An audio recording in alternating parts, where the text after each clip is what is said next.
On Thursday, Mexican President Claudia Sheinbaum told reporters something that turned a natural disaster into a genuine diplomatic dispute. She said Colombia had refused to let a Mexican military rescue team, including members of the country's famed search and rescue brigade known as the Topos, or the Moles, enter the country to help search for survivors buried under collapsed buildings. She said she had initially been told the team had already traveled to Colombia, only to learn the following day at a security cabinet meeting that it never actually left. According to Sheinbaum, Colombian officials told her team it lacked proper certification, even though, in her words, the team is certified, and Colombia was now asking for a different certification altogether. This happened as Colombia's confirmed earthquake death toll continued climbing past 270, and as the critical 72-hour window search and rescue experts consider the realistic cutoff for finding survivors alive in rubble had already closed. This is the story of exactly what happened when Colombia turned away certain offers of international rescue help after its most powerful earthquake in decades, the explanation the Colombian government has given for that decision, and why critics, both inside and outside the country, have pushed back on that explanation. No hype, no exaggeration, just what has actually been reported and confirmed by multiple governments involved. Drop a comment and tell me what you think government's responsibility should be when foreign countries offer disaster assistance, because this exact question is now playing out in real time in Colombia. I read every one of these. If you want grounded coverage built on confirmed reporting from multiple sides of this story, subscribe. It is free, and a like helps this reach people who need the full picture, rather than just one side of it. Let us go for 5,000 likes on this one. Thank you. Now let us get into it. The timeline here matters because it shows this was not a single isolated decision, but a pattern that developed over several days. Within roughly 24 hours of the earthquake striking on the 10th of August, Colombian outlet El País reported that the government had already declined offers of international rescue personnel.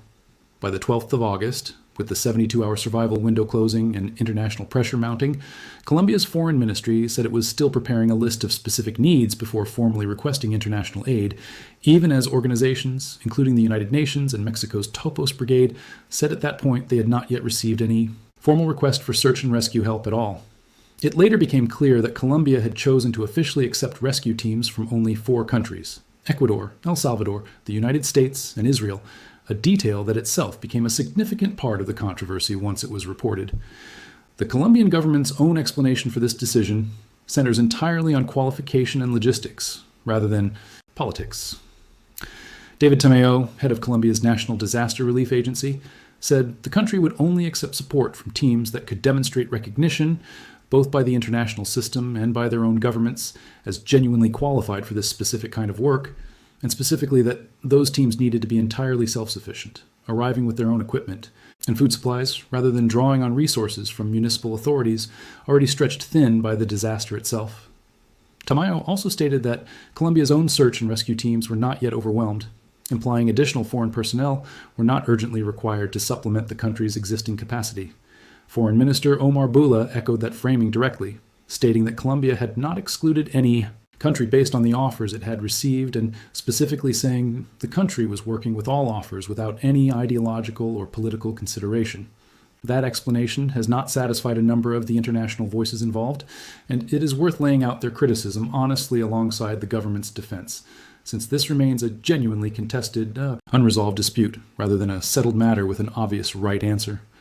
China's ambassador to Bogota, Zhu Jingyang, publicly pressed the Colombian government within 2 days of the earthquake to simply release the name of an official and a designated contact person to coordinate international aid, a request that read as pointed criticism of how disorganized the process appeared from the outside. Scheinbaum's account of a shifting certification requirement, first being told her team lacked proper credentials, then being asked for a different certification after the first was reportedly satisfied, has been cited by critics as evidence the stated logistical explanation does not fully add up. And multiple outlets covering the story specifically noted that the 4 countries Colombia did officially accept rescue teams from Ecuador, El Salvador, the United States, and Israel are all governments generally aligned politically with Colombia's own new right-leaning administration, a pattern that has fueled accusations, which the government has directly denied, that ideology rather than pure logistics shaped who was allowed to help. El Salvador's own account of events adds another layer of confusion to the timeline, rather than resolving it. President Nayib Bukele said he had been told directly that Colombia's own rescue teams, medical personnel, and other emergency responders were already on the scene and handling the situation. and that Colombia had told him personnel support was not required, even as El Salvador went on to send 2 planes carrying 100 tons of humanitarian relief. That statement sits awkwardly alongside the fact that Colombia did ultimately accept personnel from El Salvador specifically, one of the 4 approved countries, raising the question of why a government reportedly told it did not need personnel support from one ally ended up accepting exactly that kind of support from that same ally regardless. It is also worth being fair to the more mundane, less conspiratorial explanations that sit alongside this criticism, because disaster response coordination is a genuinely difficult logistical problem even under the best circumstances, and this earthquake struck a government that had been in office for less than a week.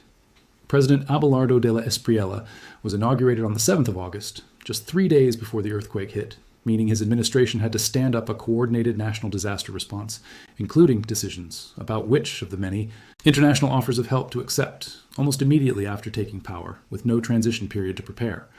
Disaster protocols or build relationships with the specific international agencies and foreign governments now offering assistance.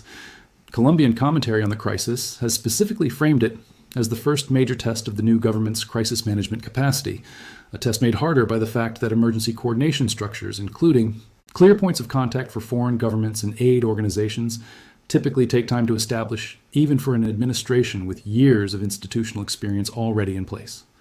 It is important to be precise about what Colombia did and did not reject, because the story has occasionally been oversimplified in ways that miss real nuance.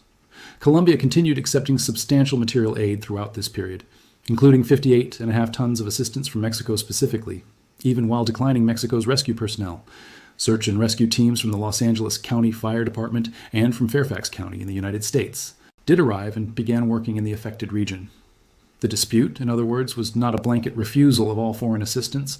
It was specifically about which countries' personnel teams were approved to conduct search and rescue work directly, a narrower and more specific decision than a full rejection of international help would represent. So what does all of this actually mean, both for Colombia specifically and for how disaster response controversies like this one tend to play out more broadly? The practical reality is that neither side of this dispute is fully verifiable from the outside, with the information publicly available so far.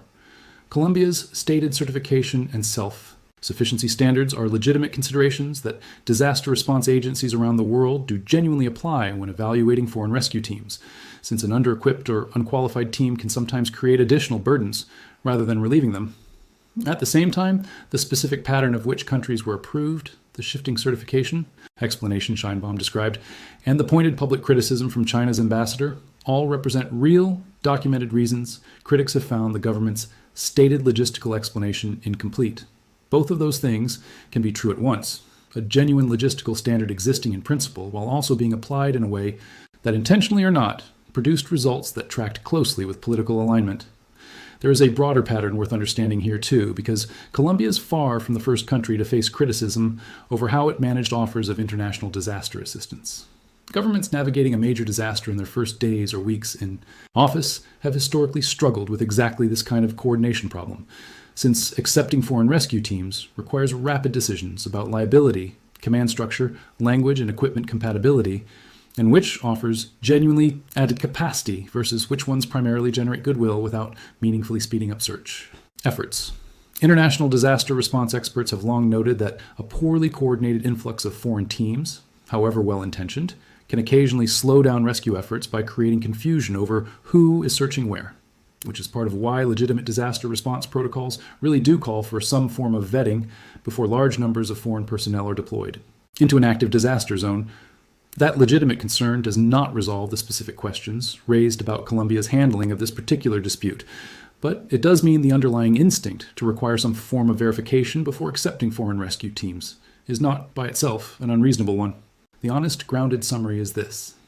In the days following Colombia's magnitude 7.4 earthquake, the country's new government, in office for less than a week when the quake struck, declined to accept a Mexican military rescue team, despite Mexican officials insisting the team was properly certified, while officially accepting rescue.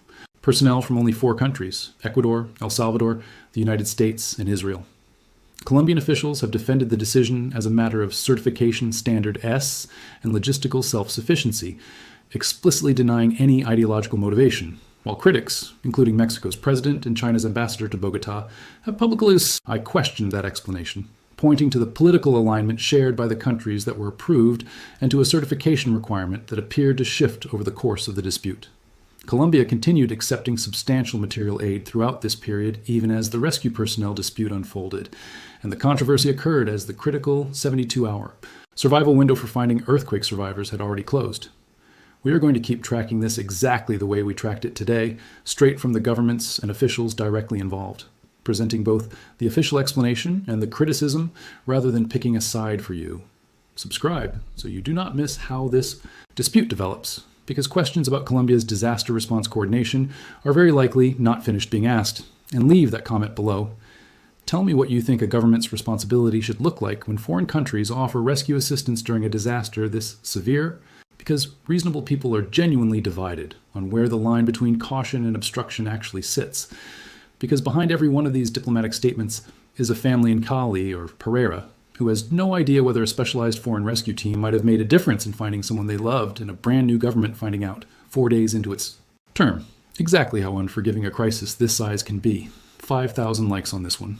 Let us go. See you in the next one.